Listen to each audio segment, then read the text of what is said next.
Assalamualaikum warahmatullahi wabarakatuh. Masih di YouTube channel Chanela dan di mata pelajaran Pendidikan Agama Islam dan Budi Pekerti. Anak-anak kelas 4, bagaimana kabar kalian? Semoga kalian baik-baik saja di rumah dan senantiasa dalam perlindungan Allah Subhanahu wa taala. Anak-anak, hari ini kita sudah masuk di pelajaran ketiga dengan tema Aku Anak Soleh. Sebelum dimulai, mari kita berdoa bersama. Bismillahirrahmanirrahim. Raditu billahi rabba wa bil islami dina wa bi Muhammadin nabiyya wa rasulah. Rabbi zidni ilma warzuqni fahma. Amin. Anak-anak, siapa di antara kalian yang mau jadi anak soleh? Semoga kalian semua bisa menjadi anak-anak yang soleh-solehah. Kenapa? Karena menjadi anak yang soleh-solehah punya banyak keuntungan. Di antaranya, kalian akan disayang dan dicintai serta diridhoi oleh orang tua. Kedua, kalian juga pasti akan dicintai dan diridhoi Allah kalau orang tua kalian ridho. Karena ridho Allah bergantung pada ridho orang tua. Yang ketiga, kalian juga saat berdoa pasti lebih mudah dikabulkan. Dan yang keempat, insya Allah pasti banyak rezeki untuk anak-anak yang soleh dan solehah.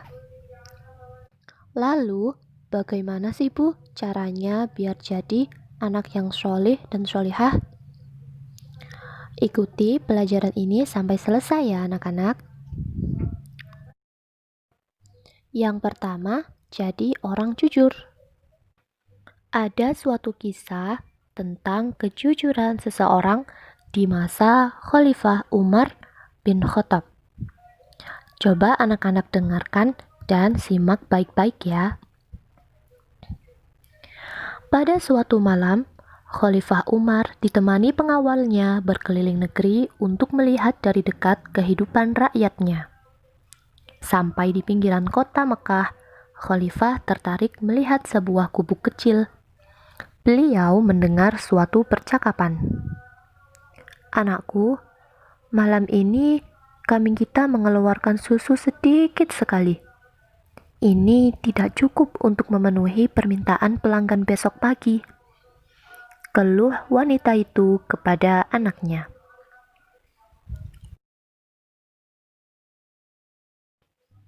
Namun, dengan tersenyum, anak gadisnya itu menghibur.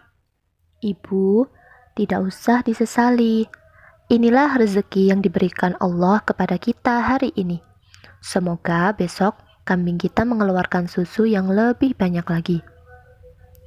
Namun, ibu tersebut berkata, "Tapi aku khawatir para pelanggan nanti tidak mau membeli susu kepada kita lagi.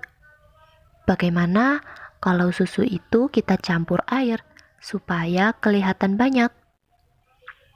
Gadis itu lantas melarang, "Jangan, Bu. Bagaimanapun, kita tidak boleh berbuat curang. Lebih baik kita katakan dengan jujur kepada pelanggan bahwa hasil susu hari ini hanya sedikit. Mereka tentu akan memakluminya. Lagi pula, kalau ketahuan, kita akan dihukum oleh Khalifah Umar. Percayalah, Bu, ketidakjujuran itu akan menyiksa hati." Lalu ibu itu pun memprotes. Bagaimana mungkin Khalifah tahu? Saat ini beliau pasti tidur pulas di istana megah tanpa pernah mengalami kesulitan seperti kita. Namun, gadis tersebut berkata sambil tersenyum, "Ibu, memang Khalifah tidak melihat apa yang kita lakukan sekarang, tapi Allah Maha melihat setiap gerak-gerik makhluknya. Meskipun kita miskin, jangan sampai kita melakukan sesuatu yang sampai membuat Allah murka kepada kita." Dari luar gubuk, Khalifah Umar kagum dengan kejujuran gadis itu. Ternyata, kemiskinan tidak membuatnya untuk berbuat curang. Keesokan harinya, Khalifah memerintahkan beberapa orang untuk menjemput wanita pemerah susu dan anak gadisnya. Beliau bermaksud akan menikahkan putranya dengan gadis yang jujur itu. Nah, anak-anak, dari kisah tadi kita bisa ambil kesimpulan dan pelajaran bahwa seseorang yang bersikap jujur pasti akan mendapatkan balasan yang baik. Ia akan mendapatkan keberuntungan-keberuntungan di dalam hidupnya. Seperti halnya anak gadis tadi. Kalau ia membiarkan ibunya berlaku curang dan tidak bersikap jujur, maka ia tidak akan mungkin bisa menikah dengan putra Khalifah Umar bin Khattab. Jujur tidak hanya dalam perkataan, namun juga dalam tindakan. Oleh karena itu, kalau kalian ingin menjadi anak yang soleh, hal pertama yang harus kalian lakukan adalah senantiasa bersikap jujur, bagaimanapun keadaannya. Dan kalian juga harus memperbaiki niat kalian, bahwa kalian bersikap jujur agar mendapatkan ridha Allah Subhanahu wa Ta'ala, bukan semata-mata ingin mencari keberuntungan saja, tapi karena juga ingin menggapai ridha dan menghindari murka Allah Subhanahu wa Ta'ala. Yang kedua, bersikap amanah.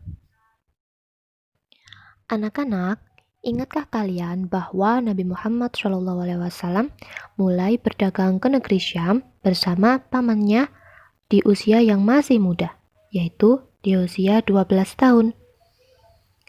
Dalam berdagang, beliau selalu bersikap amanah atau terpercaya. Barang-barang dagangan yang dititipkan kepada beliau dijaga dengan amat baik. Mengingat sikapnya tersebut, beliau mendapatkan gelar Al-Amin, yang artinya orang yang dapat dipercaya. Nah, sebagai umat Nabi Muhammad SAW, kita harus meneladani perilaku beliau. Bagaimana Bu caranya? Misalnya, dengan rajin belajar, rajin mengerjakan tugas-tugas sekolah, menjaga nama baik orang tua, serta menjaga nama baik guru dan sekolah kalian.